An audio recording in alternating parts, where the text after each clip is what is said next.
And the organisational focus on accuracy, consistency, interoperability that has developed over the last 30 years is still absolutely key for that core industry. So if you like, the paleogeography world, the traditional world, continues to meet the needs of its community very, very well.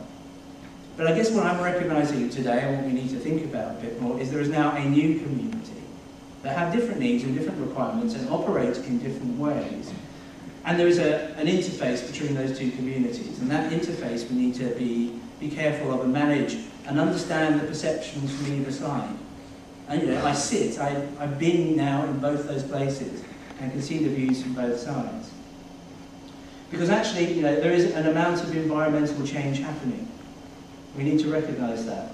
There is an asteroid on the way that is changing the environment for us as professionals in the GIS industry and as organisations involved in GIS. Clearly the internet, we all talk about, oh yes, the internet has changed everything.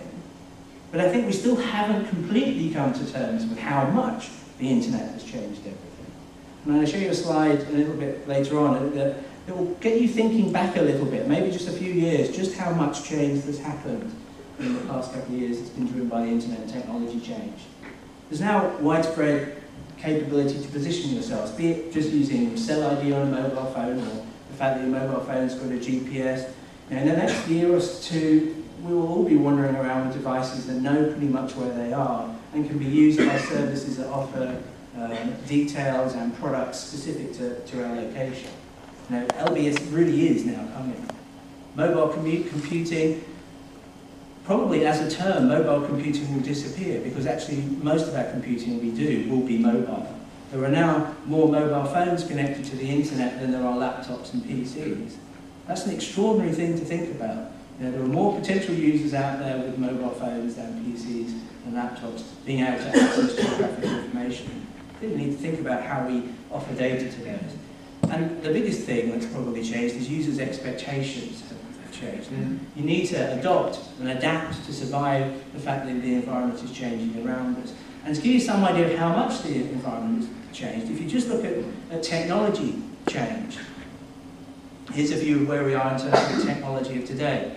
At the top there, a 2 GB storage card that just looked on Amazon this weekend, £7.60. 2 GB of storage for £7.60. That's just incredible. 5 or 6 years ago, that would have been a few £100 if it was available on a memory card. Maybe even 6 months ago, that would have cost you nearly £70. These things are going to be given away with cornflakes packets in due course. Storage is becoming incredibly cheap. There's the new iPod Classic. It has a 160 GB hard disk in it. That will store the same amount of music that an hour-price record shop would have had in the 1980s, all on one device in your pocket. Broadband availability. 3 now currently have an offer for a little broadband 3G modem. It gives you broadband connectivity as you walk around with your laptop for £10 a month. In terms of broadband connectivity, now in the UK, just over 60% of people have an internet connection at home, and in London, 88% of those people that have an internet connection have broadband. Broadband is almost now universal. You can expect people to be able to access the internet from wherever they are. The tools of production have changed enormously in terms of distribution, distributing data using YouTube, using things like iTunes for digital content. And the top there is a HD digital camcorder that records onto one of those memory cards and records in higher quality than is broadcast on television.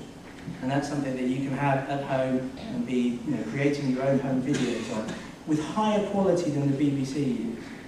Incredible. So the impacts on technology change have been quite large in many ways.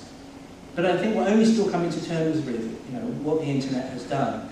One of the ideas I quite like is something that Chris Anderson spoke about a couple of years ago in his now famous book, The Long Tail.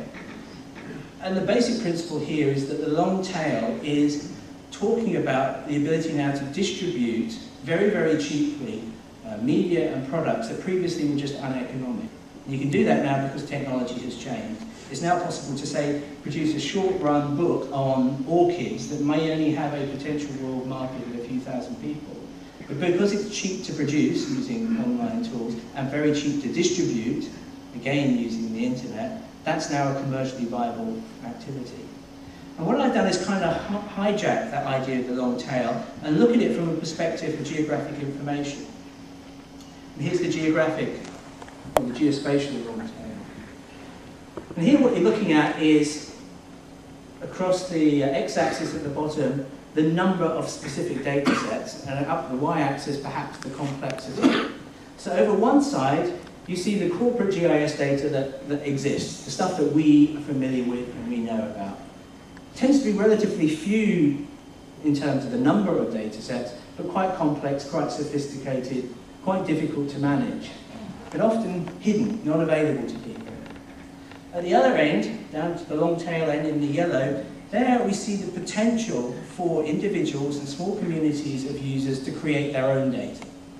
So the future GeoWeb will be made from professionally created data that probably already exists in corporate databases, and perhaps really most excitingly as well, people creating their own information for very specific, very particular tasks that may only interest relatively small communities, but nevertheless is very important for those small communities.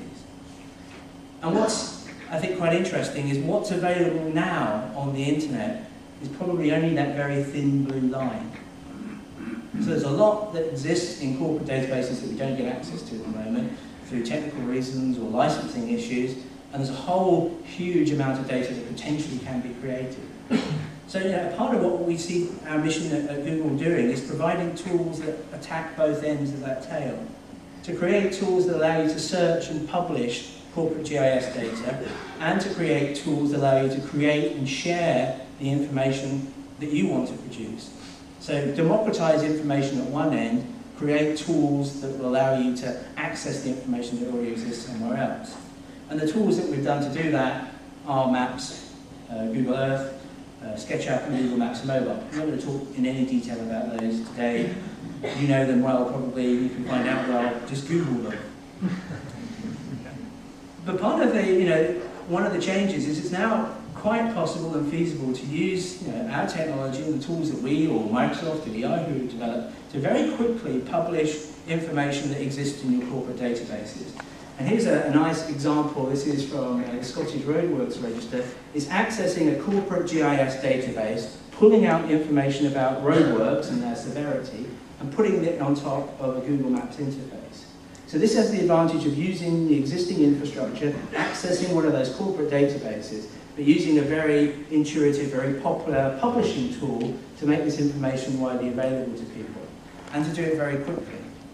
Now there's another aspect to publishing geographic information that we need to be aware of. The web as it is today has been created largely from the paradigm of publishing documents. That's what the web was originally designed for. And that, actually, believe it or not, is the world's first web page. This web page has gone through a number of iterations and exists on a number of different servers, but this was the first web page that Tim Berners-Lee created, and it's still there. You can find it. But it kind of highlights what the World Wide Web was originally designed for. It was designed for publishing research documents. And through a number of iterations, we've been able to put in pictures or change the color of the paper and maybe bring in a YouTube video or something. But largely, the basic paradigm was it was designed for documents.